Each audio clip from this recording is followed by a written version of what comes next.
안녕하세요. 오늘도 사연살롱을 찾아주셔서 감사합니다. 결혼 8년차 여성입니다. 저는 우리 아들을 결혼하고 5년 만에야 가졌어요. 그것도 남편과 별거 위기에 놓였던 그 시점에요. 난임으로 고생해본 분들은 아실 거예요. 남들 다 하는 걸 나만 못했을 때 좌절감을요. 저는 지금까지 안 되는 일은 없다고 생각하며 살아왔어요. 성적이든 일이든 내가 원하는 목표가 있다면 이를 악물고 최선을 다했고 그 결과는 늘 만족스러웠거든요. 그런데 살아보니 아무리 노력을 해도 안 되는 게 있더라고요. 아이를 갖는 건 역시 그중 하나였어요. 우리 부부 사이에 문제가 되는 건 아이가 생기지 않는다는 거 딱 하나뿐이었는데 시간이 지남에 따라 그 한 가지 문제가 견고하던 우리 부부의 믿음에 균열을 일으키더라고요. 결국엔 별거를 결심하게 될 정도로요. 그런데 하늘이 도왔는지 별거를 앞두고 임신 사실을 알게 됐고 벼랑 끝에 놓였던 우리 부부는 다시 예전의 모습으로 돌아갈 수 있었어요. 그런데 왜 그런 말이 있잖아요. 위기가 닥치면 아군과 적군을 가릴 수 있게 된다고. 저희 부부가 위기를 맞아보니 그 말이 무슨 뜻인지 알겠더라고요. 결정적으로 눈에 보이는 게 다가 아니라는 걸 뼈저리게 느낄 수 있었어요. 그럼 지금부터 27년간 감춰져 있던 저희 시댁의 경악스러운 비밀 이야기를 시작해 보겠습니다. 저는 미용사 아빠와 태권도 사범 엄마 사이에서 태어났어요. 직업에서도 대충 눈치를 챌 수 있겠지만 저희 부모님의 역할이 다른 집들과는 조금 달랐어요. 예를 들어 밥이나 빨래, 청소 같은 집안 살림은 아빠가 하고 형광등을 갈거나 집안 수리를 해야 할 때는 엄마가 목장갑을 끼고 나서곤 했거든요. 제가 어릴 때 집에 들었던 강도를 때려잡은 것도 아빠가 아닌 엄마였어요. 아빠는 그런 엄마한테 엄청 화를 냈고요. 이 여자가 겁도 없이? 경찰에 신고했으니까 곧 올 텐데 왜 당신이 나서서 힘을 써? 저놈이 흉기라도 가지고 있었으면 어쩌려고 그랬어? 당신 잘못되면 나랑 유정이는 어떻게 살라고? 우린 당신 없으면 못 산단 말이야. 그러니까 앞으로는 제발 그러지 마. 내가 당신 때문에 심장이 떨려서 제명에 못 죽겠다 정말. 하여간에 남자가 돼선 겁은 많아가지고 경찰이 뭐 우리 집 앞에 초소 짓고 기다리고 있대? 언제 올 줄 알고 기다려. 그리고 딱 보니까 어리버리한 게 나 혼자서도 충분히 제압하겠던데 뭐. 내 힘으로 안 되면 당신도 있잖아. 그 근육은 뒀다 국 끓여 먹을 거야? 엄마가 이렇게 말을 하는 데는 이유가 있었어요. 저희 아빠가 미용 일을 하시긴 하지만 한때 국가대표를 꿈꿀 정도로 유망했던 유도 선수였거든요. 엄마랑 아빠가 만난 것도 다름 아닌 체대였어요. 올림픽 금메달리스트를 줄줄이 배출했던 체육 명문대학이었죠. 하지만 아빠는 발목을 심하게 다치면서 꿈을 포기하게 되었고 이후 평소에 관심 있던 미용 기술을 배워 헤어 디자이너가 되었어요. 엄마는 전공을 살려 태권도 사범이 되었고요. 그러니까 한마디로 두 분의 역할이 사회적 통념과 달랐던 이유는 환경이 아닌 성향 때문이었던 거예요.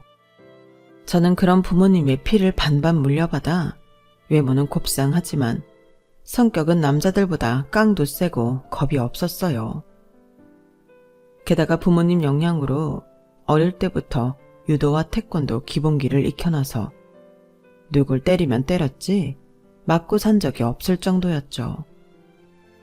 그래서 제 외모만 보고 섣불리 접근했던 남자들은 허튼 짓을 하려다가 된통 당하고 도망치듯 떠나곤 했어요.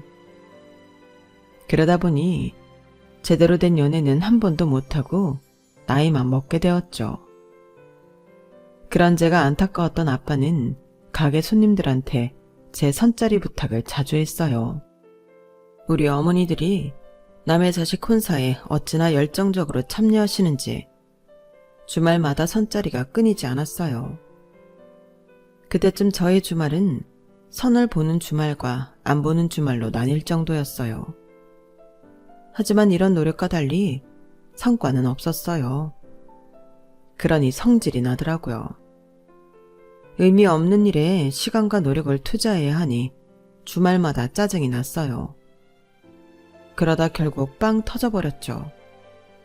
더는 못해. 도대체 이게 뭐냐고. 지난달에도 그렇고 지지난달에도 그렇고 주말마다 선짜리 나가느라 쉬지도 못하잖아. 나 그만둘래. 그깟 결혼 안 해도 그만이야.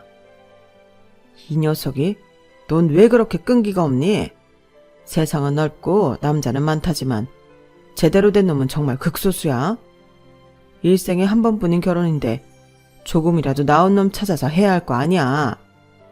아빠가 엄선한 남자들이니까 짜증 그만 내고 준비해. 아빠는 우리 딸이 멋진 남자 만나 행복하게 살았으면 좋겠어.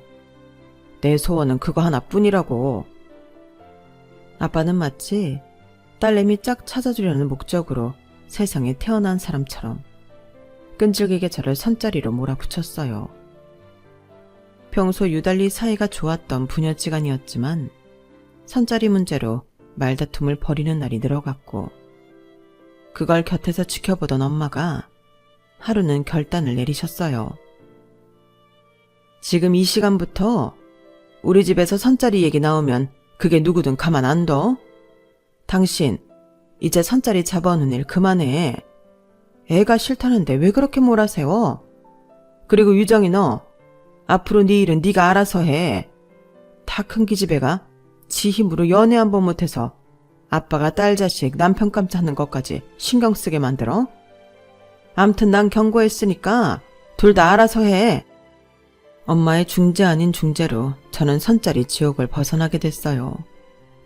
그런데 그렇게 노력할 때는 안 보이던 남편감이 정작 포기하고 나니까 눈에 띄지 뭐예요? 등잔 밑이 어둡다고 제가 다니던 회사 건물 안에서 말이에요. 그날은 야근을 마치고 지친 몸으로 퇴근을 하려던 참이었어요. 엘리베이터에 올랐더니 저처럼 야근을 마치고 퇴근하는 타부서 남자 직원이 먼저 타 있더라고요. 한 2개 층을 내려갔을까요? 갑자기 엘리베이터가 멈춰버린 거예요. 사실 큰 걱정은 없었어요. 그저 피곤한 와중에 귀찮게 됐다고 생각했을 뿐이었죠. 아, 배고파 죽겠는데 하필 이럴 때 엘리베이터가 망가지냐? 저기요, 거기 비상 버튼 좀 눌러주세요. 볼멘 소리를 내뱉고는 문가에 서 있던 남자 직원한테 버튼을 눌러달라고 부탁을 했어요. 그런데 글쎄 이 남자가 꼼짝을 안 하지 뭐예요. 저기요, 내 말 안 들려요? 비상 벨 좀 눌러달라고요. 안 그래도 공복이라 짜증이 나는데 이번에도 남자는 못 들은 척 가만히 있는 거 있죠. 안 그래도 공복에 예민한데 상대가 반응이 없으니까 더 짜증이 났어요. 그래서 제가 문가로 갔는데 가만 보니까 이 남자 상태가 좀 이상하더라고요. 동공이 풀린 채로 얼굴이 사색이 돼서는 손까지 바들바들 떨더라고요. 호흡도 불안정하고요. 일단 비상벨을 누르고 경비실에 상황을 전했어요. 그리고는 남자를 안정시켰죠. 자리에 앉혀놓고 심호흡을 하게 했어요. 그 와중에 남자는 제 손을 꼭 잡고는 마치 어린 아이처럼 겁먹은 얼굴로 제게 의지하더라고요. 다 큰 성인 남자가 고작 이런 일로 이럴 일인가 하는 생각도 들었지만 한편으로는 많이 안쓰럽더라고요. 혹시 트라우마 같은 게 있나 걱정이 됐거든요. 아니나 다를까 얘기를 들어보니 폐소공포증이 있더라고요. 엘리베이터에서 빠져나오기까지 걸린 시간은 고작 1시간 남짓이었지만 워낙 신경을 써서 그런지 못해도 3시간 이상은 지난 기분이었어요. 그리고 며칠 뒤 함께 엘리베이터에 갇혔던 남자가 저희 부서로 찾아왔어요. 그날은 경황이 없어서 제대로 감사 인사도 못했다며 선물을 사왔더라고요. 그런데 그게 가격대가 좀 있는 거라서 감사 선물로 받기에 부담이 됐어요. 그래서 제가 식사 대접을 하기로 했죠. 엘리베이터 안에서 사색이 된 얼굴을 보다가 멀쩡한 모습을 보니 꽤 잘생겼더라고요. 목소리도 좋고 매너도 좋고요. 그런데 그쪽도 제가 꽤 마음에 들었던 모양이에요. 그날 함께 식사를 한 이후에도 남자는 자주 연락을 해왔고 주말에 종종 데이트를 했어요. 딱히 누가 먼저 사귀자고 한 건 아니었지만 서로 마음이 있다는 건 알 수 있었어요. 소위 말하는 썸을 타면서 반년 넘게 만남을 이어온 우리는 결정을 내려야 하는 상황에 이르렀어요. 상대 남자가 해외 파견을 나가게 됐거든요. 적어도 1, 2년은 못 보게 되는 상황이라서 장거리 연애를 시작하든 미묘한 관계를 정리하든 둘 중 하나를 택해야 했어요. 그리고 우리의 선택은 장거리 연애였어요. 만나온 시간보다 떨어져 지내는 시간이 더 길었지만 그래서인지 더 애틋함이 강해지더라고요. 그렇게 1년 8개월의 파견 근무를 마친 뒤 우리는 결혼을 하기로 했어요. 눈에서 멀어지면 마음에서도 멀어진다지만 우리는 오히려 그 반대 상황이었던지라 이런 사람이라면 평생을 함께 살아도 좋겠다는 생각이 들었거든요. 아빠는 예비 사익감을 만나는 자리에서 마치 회사 심층 면접을 보는 것처럼 취조에 가까운 질문을 하셨어요. 평소 제게 아빠 외에 세상의 모든 남자는 늑대라고 하시더니 엄청 꼬장꼬장하게 구시더라고요. 반면에 엄마는 제가 좋다고 하는 남자니까 믿는다고 하셨어요. 아빠의 곤조가 조금 있긴 했지만 그래도 저희 부모님께서는 제 남편을 반기는 분위기였어요. 그런데 예비시댁을 찾아간 저는 그와는 다른 대접을 받았지 뭐예요. 예비 시어머니는 사근사근 하시고 저를 따뜻하게 맞아주셨지만 예비 시아버지께서는 뭐가 그리 마음에 안 드시는지 시종일관 인상을 쓰시곤 못마땅한 표정을 지으시더라고요. 그렇다고 딱히 결혼을 반대하시지도 않으면서 말이죠. 아버님의 그런 태도는 상견례까지 이어졌어요.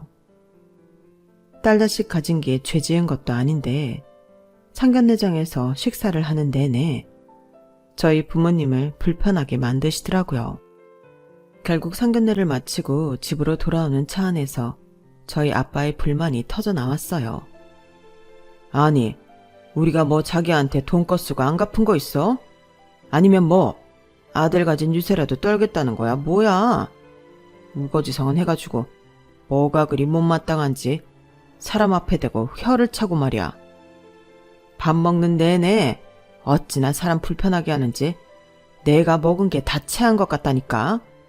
누가 보면 아주 대단한 집안에서 선심 쓰듯 결혼시켜주는 줄 알겠어. 내가 진짜 사부인 아니었으면 당장이라도 상 업고 나오려고 했다고.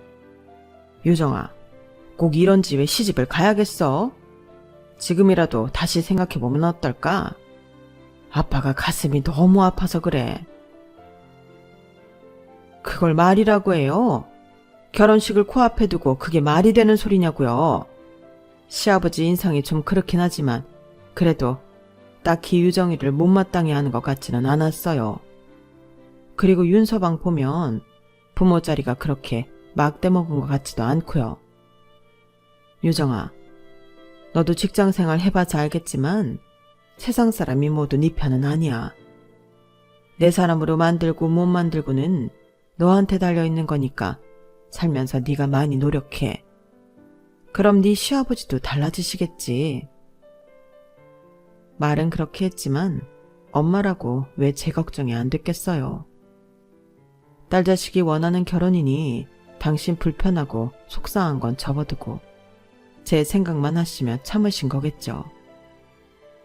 하지만 엄마의 이런 노력에도 불구하고 아버님은 얼마 뒤 혼수 문제로 또 한 번 저희 가족을 속상하게 만들었어요.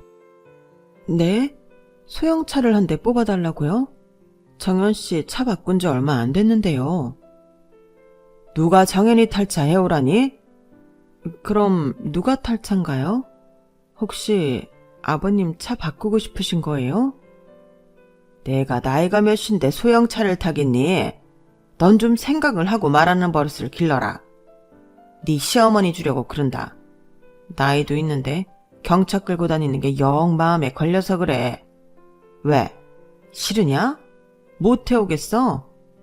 내가 내 입으로 이런 말하긴 좀 그렇지만 우리는 니들 결혼하는데 아파트 전세 보증금으로 3억 5천이나 보태주지 않았니? 소형차라고 해봐야 고장 몇 천밖에 안 하는데 누가 더 이기냐? 바보가 아닌 이상 그 정도 덧셈 뺄셈은 할 줄 알겠지? 원하는 차종이랑 옵션은 차후에 정연이 통해 알려주마. 살다 혼수로 시어머니 탈 승용차 해오라는 건 또 처음 듣는 일이었어요. 그건 저희 부모님도 마찬가지였죠. 아니 이게 무슨 개풀 뜯어먹는 소리야? 애들 결혼하는데 왜 자기 마누라 차를 뽑아오래? 이 양반이 진짜 처음부터 마음에 안 들더라니 끝까지 진상짓이네. 그래서 넌 그걸 해가겠다는 거야? 나도 몰라. 전세 보증금 얘기 꺼내시면서 손이익 따지시는데 그럼 어떡해. 그럼 차라리 차값만큼 전세 보증금 내겠다고 해. 전세 보증금이야 나중에라도 니들 돈이 되는 거지만 차는 아니잖아. 그러자 엄마가 한마디 거들었어요. 치사하게 뭘 그렇게까지 해? 그냥 안 받고 안 하겠다 그래. 애초에 니들 살 집은 니들 손으로 했으면 이런 일도 없잖아. 굳이 아파트에서 시작할 생각 말고 니들 형편 따라 빌라든 뭐든 구해서 가면 되는 거야. 윤서방한테도 그렇게 말해. 부모님한테 손 벌리지 말고 니들 힘으로 시작하자고. 하는 수 없이 엄마 말대로 예랑한테 말을 전했더니 자기가 아버님을 설득해 보겠다고 그러더라고요. 사실 그때 예랑을 말렸어야 했는데 번듯한 아파트에서 신혼생활을 시작하고 싶었던 욕심에 딱히 말리지는 않았어요. 그리곤 곧 그 일을 후회하게 되었죠. 아버님이 저희 아빠 헤어숍까지 찾아오셨거든요. 내 아들은 말이죠. 내 자식이라서 하는 말이 아니라 이날 이때까지 부모 말에 토달아본 적 없는 효자 중에 효자입니다. 그런 녀석이 지 와이프 될 사람 편에 서서 부모한테 맞서는 걸 보니까 내가 아주 속이 무너집디다. 이게 다 누구 탓이겠습니까? 아니 그 말씀은 제 딸이 화근이다 이겁니까? 말이 났으니 말인데 우리 유정이도 둘째가라면 서러울 만큼 효녀입니다. 그뿐인 줄 아세요? 우리 애는 초, 중, 고, 대학까지 다니는 동안 담임 선생님들이랑 교수님들한테 예의 바르다는 말을 귀에 딱지가 않도록 듣던 애라고요. 그런 우리 딸이 예의에 어긋나는 행동을 했을 리도 없고 만약 내 딸의 행동이 거슬리셨다면 그건 사돈 잘못이 아닐까 생각합니다. 아니 뭐라고요? 하, 이 집 딸내미가 누굴 닮아 이 속에 밝고 여우 같은가 했더니 그게 다 사돈 양반을 닮아 그런 거구만요. 암튼 길게 얘기 안 합니다. 내가 오늘 이 자리에 온 거는 딴 게 아닙니다. 혼수로 차를 해오든 아니면 아파트 보증금을 포기하든 양자택일을 하라고 최후 통첩을 하러 온 거라고요. 아시겠어요? 네네 그러십시오. 누가 보면 사돈이 자식 혼사에 아파트라도 한 채 사주는 줄 알겠습니다. 보증금을 다 해주는 것도 아니고 얼마 보태주는 걸로 이렇게 생색을 내시니. 그런데요. 이제는 저희 쪽에서 그깟 전세보증금 거절할랍니다. 그러니 그렇게 아세요. 양가 아버님은 팽팽하게 맞서셨고 결국 우리는 부모님 도움 없이 우리 형편에 맞는 반전세 빌라에 신혼집을 차리게 되었어요. 그 와중에 양가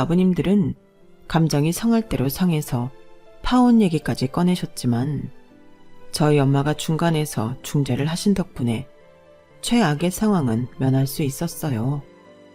이럴 거 애초에 엄마 말대로 우리 힘으로 시작하겠다고 했더라면 좋았을걸 후회가 되더라고요. 시끄럽게 시작된 결혼은 결혼 후에도 이어졌어요. 세아가, 너는 선물 고르는 안목이 누굴 닮아 이 모양이냐? 네 눈에는 네 시어머니가 꼬부랑 할머니로 보이니?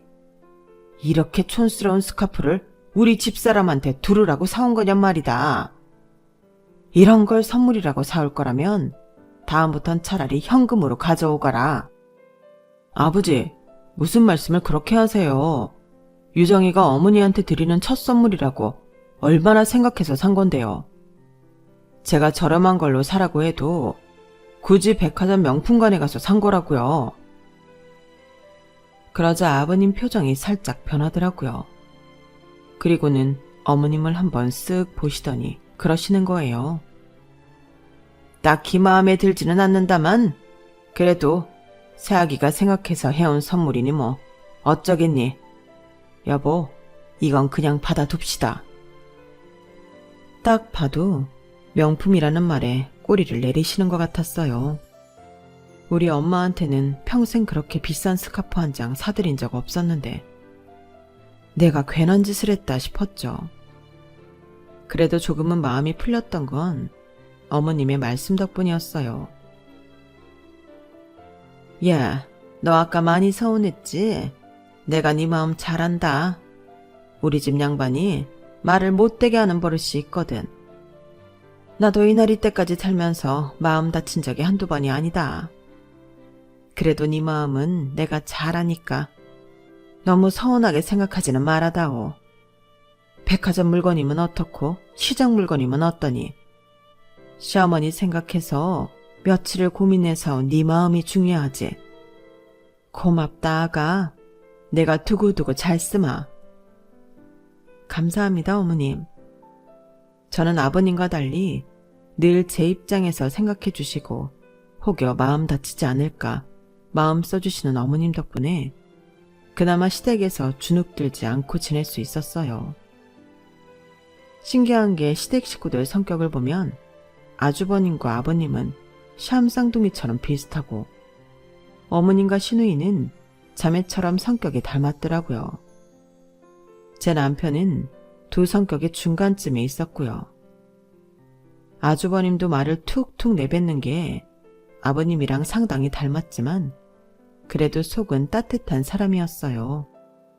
아주버님이 아직 미혼이라서 명절 음식 준비며 잡다한 며느리 노릇을 제가 도맡아 하는 걸 보시고는 미안했는지 몰래 백화점 상품권도 주시고 어디서 얻었다며 화장품 세트도 주시곤 하더라고요.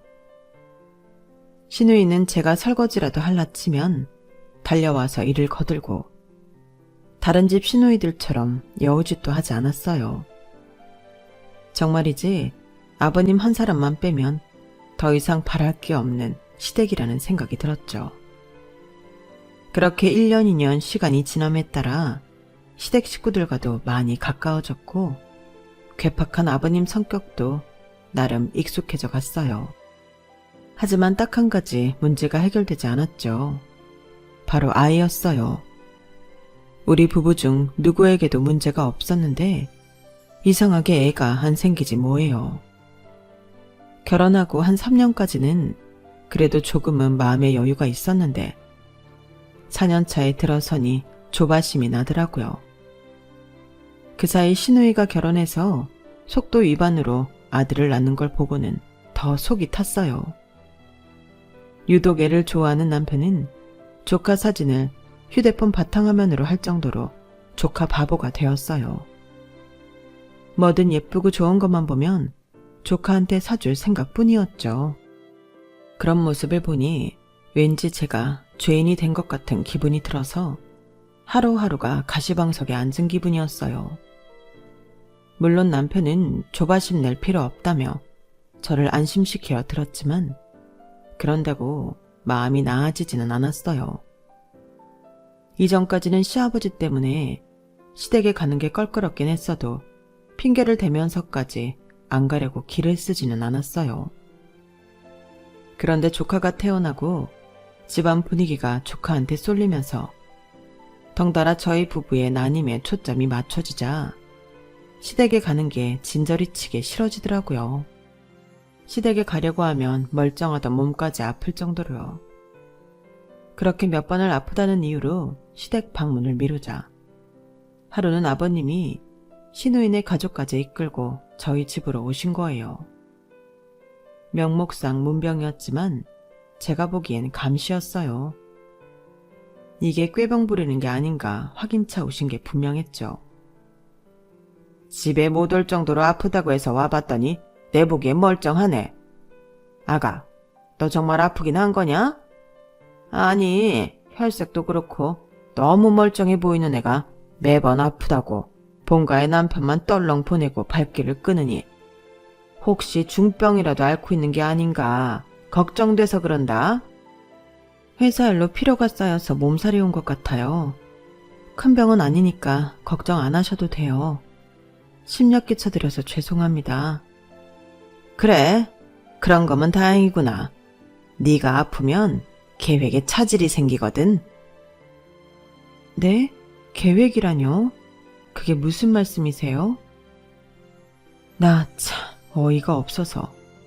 글쎄 저희 부부 여름 휴가 때 2살 배기 조카를 데리고 마카오로 호캉스를 다녀오라지 뭐예요. 시누이가 출산 이후 육아에 시달리느라 제대로 쉬지도 못했으니 모처럼 휴가를 주는 차원에서 애를 저희 부부 보고 보라는 거였죠. 아니 아버님, 저희가 어떻게 애를 봐요. 아직 2살밖에 안 된 어린애를요. 혹시 무슨 탈이라도 나면 어쩌라고요. 야, 니들이 1~2살 먹은 어린애니? 30이 넘은 성인들인데 그깟 어린애 하나를 못 봐? 네가 언제 애를 낳게 될지는 모르지만 이참에 육아 연습한다 생각하면 못할 게 또 뭐냐? 그리고 얘기 들어보니까 마카오에는 5성급 1류 호텔이 질비하다며. 그런 호텔에서 문제 생길 것도 뭐냐? 아무튼 니들이 손윗사람으로서 이번에 제대로 역할 좀 해봐. 저는 끝까지 안 된다고 거절을 했지만 아버님은 귓등으로도 안 들으셨어요. 그런데 웃긴 건 제 남편이 한마디도 안 하고 가만히 있더란 거였죠. 내심 조카를 데리고 여행을 가고 싶어하는 눈치였어요. 당신 뭐야? 왜 아버님 앞에서 아무 말도 안 해? 설마 윤수 데리고 여행 가고 싶은 거야? 말해봐. 아니 꼭 못할 일은 아니잖아. 그리고 우리 윤수는 순해서 별 문제 없을 거야. 그리고 자기야, 내가 그동안 당신 속상할까봐 말은 못했는데 나도 내 친구놈들처럼 아들 데리고 목욕탕도 가고 캐치볼도 하고 목마 태워서 산책도 다니고 싶어. 당장은 어려우니까 조카 데리고 기분 좀 내는 것도 안 돼? 내가 부탁 좀 할게. 어? 기대에 찬 남편의 표정을 보니 마치 모든 원흉이 나인 것처럼 느껴지더라고요. 아이가 안 생기는 게 여자 탓만은 아닌데도 이상하게 스트레스는 저만 받는 것 같았어요. 당연히 거절할 수 있는 일인데도 제가 거절을 하면 자격지심 탓이라고 생각하는 것 같아서 바보같이 당하게 되곤 했거든요. 남편이 하도 간곡히 부탁을 하길래 일단 생각해보겠다고 했어요. 그리곤 모처럼 아빠 헤어샵에 가서 시댁 뒷담화를 깠죠. 시누이 아들을 데리고 여름 휴가를 다녀오라고 했다는 것까지 죄다 털어놓았더니 아빠가 자리를 박차고 일어나시는 거예요. 이놈의 인간이 또 지랄이네. 그래서 윤서방은 기어이 조카를 데리고 여행을 가겠대? 그러고 싶대. 자기도 아빠 노릇 좀 해보고 싶다고. 아빠, 이 여행 정말 가야 해? 솔직히 난 안 가고 싶은데 안 가겠다고 하면 괜히 애 못 갖는 주제에 자격지심 부린다고 할 것 같아서 망설여져. 특히 그이가 그렇게 원하니까 더 말 못하겠어. 어떡하지? 어떡하긴 뭘 어떡해. 절대 가면 안 되지. 자고로 남의 애 봐주고 좋은 소리 듣는 건 못 봤다. 지금이야 지들 편하자고 니들 부부한테 애 떠맡기겠지만 혹여 애가 넘어져서 상처라도 하나 나봐. 그땐 아주 죽일 듯이 네 탓을 해야 될걸? 그리고 그 어린 걸 남한테 맡기겠다는 생각을 하는 니네 신우도 참 그렇다. 엄마가 돼서는 자식을 남한테 맡기고 잠이 온대? 네가 말을 못하겠으면 아빠가 윤서방 불러서 단단히 얘기할게. 그리고 애 안 생기는 게 어떻게 네 탓이냐? 네가 동정녀 마리아도 아니고 무슨 수로 혼자 애를 만들어. 그러니까 괜한 걱정하지 말고 마음 편히 먹어. 여행 문제도 내가 윤서방이 알아듣게 잘 얘기할 테니까 신경 쓰지 말고. 그렇게 저는 골치 아픈 일을 아빠한테 떠넘기고 말았어요. 다시 그때로 돌아간다면 절대로 그러지 않았을 테지만요. 며칠 뒤 아빠의 호출을 받고 나갔던 남편은 술이 잔뜩 취해서 집에 돌아왔어요. 평소 아무리 술에 취해도 실수는 안 하는 남편이었지만 그날은 좀 다르더라고요. 현관에 들어서자마자 저를 보면서 그러는 거예요. 이젠 하다하다 내 동생애까지 시샘하냐? 네가 심부를 그따구로 쓰니까 하늘에서 우리한테 애를 안 주시는 거 아냐? 에휴, 됐다. 내가 너한테 무슨 말을 하겠냐? 왜? 이번에도 장인어른한테 쪼르륵 달려가서 다 잃을 거냐? 일러라 일러. 너만 아빠 있냐? 나도 아빠 있고 엄마도 있다고. 그리고는 저를 밀치고는 방으로 들어가 버렸어요. 도대체 아빠가 뭐라고 하셨길래 저 사람이 저러나 싶기도 했지만 일단은 남편이 했던 말에 더 신경이 쓰였어요. 평소에 나를 그런 식으로 보고 있었나 싶은 게 괜히 서운하고 밉더라고요. 다음날 아빠한테 전화해 어제 내 남편한테 뭐라고 했냐 물었지만 아빠는 별말 안 했다며 술 잘 마시고 좋게 헤어졌다고 하시는 거예요. 되려 무슨 일 있었냐고 되물으시더라고요. 남편 역시 지난밤 일은 기억이 안 나는지 평소와 똑같이 행동하더라고요. 그런데 그게 더 문제였어요. 내 남편이 내 앞에서 감추고 있던 속마음을 읽어버린 기분이 들었으니까요. 결국 조카를 데리고 여행을 떠나는 일은 없던 일이 됐어요. 남편이 시댁에 얘기를 잘해준 덕분이었죠. 그렇게 조카 문제는 잘 해결됐나 했는데 다음 달 카드 내역서를 보고는 그게 아니구나 싶더라고요. 글쎄 남편 카드로 항공권과 제주도 고급 호텔 숙박권이 결제됐더라고요. 신우이랑 어머님을 고급 호텔 팩으로 제주도 여행을 보내준 거였어요. 좋게 얘기 잘했다더니 돈으로 입마금을 했던 거였죠. 자그마치 380만 원을 들여서 말이죠. 그래놓고는 어차피 우리 부부가 마카오로 조카를 데리고 여행을 갔어도 그 정도는 썼을 거라며 대수롭지 않게 말했어요. 순간 가슴이 짜릿하더라고요. 내가 이 남자랑 평생 살 수 있을까 하는 의구심도 들었고요. 그때부터 마음속으로는 이혼을 고려한 별거를 생각했던 것 같아요. 몇 번 조카 문제로 말다툼을 벌인 우리 부부는 결국 별거를 하기로 합의를 했어요. 그런데 제가 친정으로 가려고 짐을 정리하던 중에 임신 사실을 알게 되었지 뭐예요. 지난 5년간 그렇게 간절히 바라던 아이였기에 남편과 사이가 소원해진 건 아무 문제도 아니었어요. 그건 남편도 마찬가지였죠. 제게서 임신 사실을 전해 들은 남편은 저를 끌어안고 펑펑 울더라고요. 그렇게 우리 부부의 결혼 생활은 벼랑 끝에서 기사회생을 했고 이듬해 예쁜 딸을 낳았어요. 여기까지만 보면 그럭저럭 해피엔딩이라고 생각할 수 있겠지만 사람 사는 일이 어디 그렇게 좋게만 흘러가나요? 제 딸이 돌잔치를 하고 몇 달 지난 어느 날 저희 아버님이 쓰러지셨다는 연락을 받았어요. 안방에 쓰러져 계신 게 발견이 늦어서 의식불명 상태에 빠지신 거죠. 결혼 얘기가 나오던 순간부터 제가 임신하기 전까지 제게는 누구보다 가혹하기만 했던 아버님이셨지만 제가 임신을 한 이후에는 180도 돌변해선 제 말이라면 뭐든 다 들어주셨었는데 갑자기 이런 병고를 당하니 마음이 이상하더라고요. 이제 좀 아버님과 가까워질 수 있나 했는데 정들자 이별이라고 이렇게 될 줄은 몰랐으니까요. 그런데 아버님의 갑작스런 비보보다 더 놀라운 일이 생긴 거예요. 아버님이 의식불명 상태가 되자 시어머니가 갑자기 돌변한 거였죠. 그동안 까칠한 아버님과 달리 제게 누구보다 따뜻하셨던 어머님이 완전 다른 사람이 돼서는 제게 아버님 병수발을 떠넘기신 거예요. 며느리도 자식인데 시아버지 병수발 좀 하는 게 뭐 그리 대수겠니? 난 말이다. 지난 34년간 성질 더러운 남편 뒷바라지 하느라 내 청춘 다 버리고 살았다. 이제라도 내 인생 찾아갈 거야.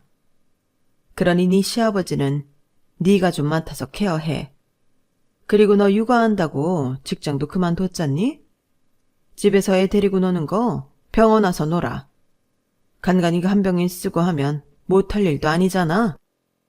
어머님, 무슨 말씀을 그렇게 하세요? 제가 집에서 노는 것 같으세요? 어머님도 애 키워 보셨으면서 어떻게 그런 말씀을 하세요? 그리고 일 안 하는 건 아가씨도 마찬가지잖아요. 그런데 왜 남의 집 딸인 저한테 아버님 병수발을 들라는 거예요? 전 못해요. 며느리 입장에서 가끔씩 아버님 들여다보는 정도는 할 수 있지만 그 이상은 저도 무리예요. 그래? 그럼 마음대로 해라. 아무튼 나는 다 늙어서 남편 병수발까지는 못하니까 네 시아버지 간병인을 붙이든 방치를 하든 마음대로 하렴. 어머님은 말도 안 되는 고집을 부리시곤 그 길로 짐을 싸들고 집을 나가셨어요. 그런데 얼마 뒤 아주버님을 통해 기가 막히는 소리를 듣게 된 거예요. 어머님이 글쎄 아버님 명의의 부동산도 처분하시고 은행 잔고까지 싹 다 털어서 사라지셨다는 거였죠. 그 일로 온 집안은 난리도 아니었어요. 아가씨를 통해 어머님이 계실 만한 곳은 다 뒤져봤지만 어디서도 어머님 흔적은 발견할 수 없었어요. 그렇게 시간은 흘러 저희 부부와 아주버님이 교대를 서가며 아버님 병상을 지킨 지 1년이 다 되어가던 쯤이었어요. 그 사이 아버님은 의식을 차리셔서 퇴원은 하셨지만 여전히 거동은 어려워서 침대 생활을 하고 계셨죠. 저희 부부는 살던 집을 정리하고 본가에 들어가 함께 살게 되었고요. 온 가족이 매달려 아버님 병수발을 하려면 그럴 수밖에 없었거든요. 어머님은 여전히 연락이 없고 아가씨는 아주 가끔 전화 연락을 하거나 몇 달에 한 번 잠깐 얼굴을 비추고 가는 게 다였어요. 집안 살림에 애까지 키우고 사니 그 점은 이해해 줄 수밖에 없었죠. 그러던 어느 날이었어요. 주말이라 온 가족이 집에 있었는데 점심시간이 조금 지나 손님이 찾아온 거예요. 40대 후반에서 50대 초반 정도로 보이는 남자였어요. 그 손님은 잔뜩 굳은 표정으로 저희 어머님을 찾더라고요. 그래서 누구시냐고 물었더니 명함을 한 장 내밀더라고요. 명함에는 식품 관련 업체 전무라고 적혀 있었어요. 이런 사람이 왜 우리 어머님을 찾을까 의아하던 그때 남자가 한숨 섞인 목소리로 말을 이어갔어요. 저희 아버님이 지난달에 작고하셨는데 이명순 씨께서 혼외자를 앞세워 유산분배를 요구하셨습니다. 본인의 딸인 윤아영 씨가 저희 아버지 딸이라면서요. 솔직히 저희 쪽에서는 받아들이기 힘든 상황이라서 이렇게 찾아왔습니다. 이명순 씨는 지금 어디 계십니까? 윤아영이라면 제 시누이 이름이었어요. 그러니까 시누이가 우리 아버님 자식이 아니라 어머님이 외도로 낳은 딸이란 얘긴데 너무 느닷없어서 그 자리에 앉아있던 저희 부부와 아주버님은 눈만 꿈뻑이고 있었죠. 일단 남자분께 저희 집 사정을 말씀드리고 어머님은 1년 전 집을 나가신 이후 연락이 없다고 솔직히 얘기했어요. 남자는 혹시라도 어머님을 만나게 되거든 연락을 해달라며 돌아갔어요. 손님이 가고 난 뒤 저희 가족은 패닉 상태에 빠지고 말았어요. 그래서 일단 아가씨한테 전화해 어머님을 찾아온 손님 얘기를 했어요. 물론 아가씨 친부 얘기는 뺀 채로요. 그랬더니 30분도 안 돼서 어머님과 아가씨가 집으로 왔더라고요. 니들 다음에 또 그 인간이 집으로 찾아오거든 절대 문 열어주지 마라. 그 사람이 하는 말도 다 거짓말이니까 듣지도 말고. 어머님은 1년 만에 집에 돌아오셔놓고는 아버님 걱정이나 가족들 걱정은 않은 채 낮에 온 손님에 대한 얘기만 떠들어댔어요. 그러자 아주버님이 싸늘한 표정으로 그러는 거예요. 거짓말이요? 누가요? 그 사람이요? 아니면 어머니가요? 저 기억나요. 저 어릴 때 어머니가 더는 아버지랑 못 산다고 집 나가신 적 있잖아요. 이번처럼 1년 넘게 집 나가셨다가 아영이 안고 들어오셨잖아요. 제 동생이라면서. 저도 아버지도 그런 줄 알았어요. 어머니를 믿었으니까. 근데 아니더라고요. 아영이는 우리 집에서 낳을 수 없는 혈액형이니까요. 아영이가 중학생 때 방황했던 것도 출생의 비밀을 알아버려서 그랬던 거 맞죠? 외가 쪽 먼 친척이라고 집에 아버지 안 계실 때 가끔 찾아왔던 그 남자가 아영이 친부 맞죠? 말해보세요. 그래, 다 맞다. 그래서 뭐? 이제 와서 따지면 뭐가 달라지는데? 자식인 네가 엄마인 나한테 뭘 어쩔 거냐고? 아, 그러고 보니 네 아버지한테 내 외도 사실 까발린 게 너였구나. 그래서 그날 저 인간이 날 죽이겠다고 난리를 쳤던 거구나. 하! 난 또 아까 그 인간이 그런 건 줄 알았더니 자식이라는 게 지 어미 발목을 잡을 줄 누가 알았겠어. 어머니, 그러시는 거 아니에요. 아버지는요, 어머니가 다시 돌아오신 그날 이후로 모든 걸 어머니한테 맞춰드리고 사셨다고요. 어머니 대신 늘 총대 메고 사람들한테 욕이란 욕은 다 듣고 사셨지만 한 번도 어머니 탓하신 적 없으시다고요. 재수 씨 결혼할 때 혼수로 소형차 해오라고 했던 거. 사실 어머니가 아버지 시켜서 한 일이에요. 윤수 데리고 여행 다녀오라고 바람 넣은 것도 다 어머니가 아버지 시켜서 한 짓이라고요. 그뿐 아니에요. 지금까지 재수 씨 힘들게 들들 볶은 건 아버지가 아니라 다 어머니가 한 짓이라고요. 그래놓고 앞에서는 세상 둘도 없는 착한 시어머니처럼 굴었죠. 그거 다 어머니 가면이라고요. 아주버님은 씩씩거리며 그간 어머님이 저지른 만행을 다 털어놓았어요. 그런데도 어머님은 얼굴색 하나 변하지 않고 뻔뻔하게 나오더라고요. 그런데 한 가지 의문이 생겼어요.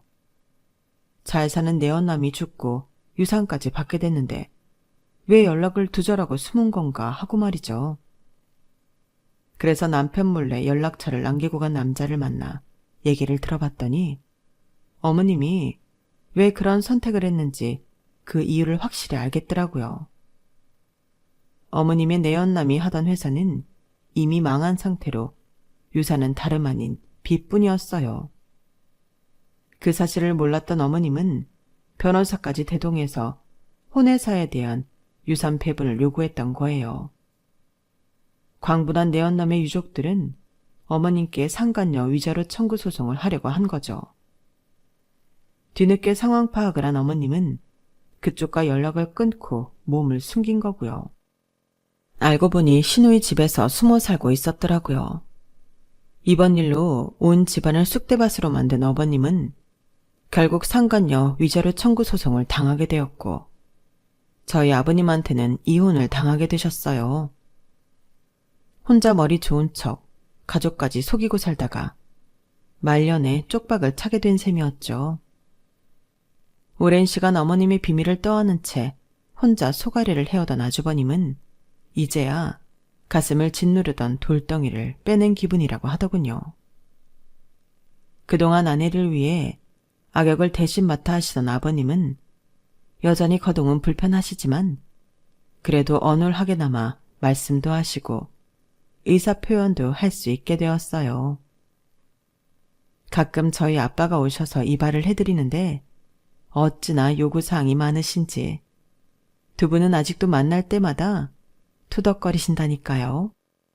두 아버님이 마주칠 때마다 결혼지간처럼 싸우셔도 좋으니까 앞으로도 오래오래 사셨으면 하는 바람입니다. 지금까지 제 사연을 들어주셔서 감사합니다. 소중한 가족들과 오래오래 행복하시길 바랍니다. 여러분, 사연 댓글에 응원과 현명한 조언 부탁드려요. 좋아요와 구독은 저에게 큰 힘이 됩니다. 오늘도 좋은 일 가득하세요.